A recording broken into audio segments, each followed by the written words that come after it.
Hey hi everyone, good morning, welcome back to another mini blog. তো সেদিন ছিল মঙ্গলবার আর সকাল সকাল উঠে ফ্রেশ হয়ে বিটের জুস খেয়ে নিয়েছিলাম। আর সেদিন না টিফিনের জন্য কিছু বানাইনি, কারণ জয় বাজার থেকে চপ নিয়ে এসেছিল। তো আমি মুড়ি খাবার জন্য একটু লাল চা বানিয়েছিলাম, দেন আমরা সকলে মিলে টিফিন করে নিয়েছিলাম।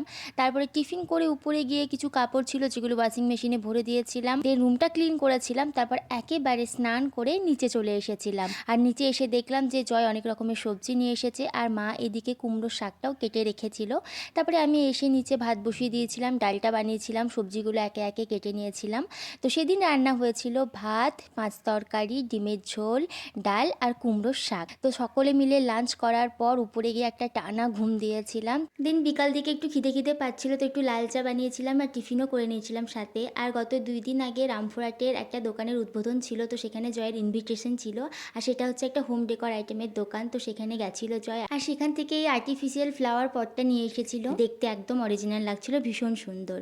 তারপরে জয় আমার জন্য একটা পার্সেল অর্ডার করেছিল। তো এই পার্সেলটা অনেকদিন আগে এসেছিল, বাট আমার খুলে দেখাই হয়নি, তাই সেদিনই খুললাম, তো তোমাদের সাথে একবার শেয়ার করে নিলাম।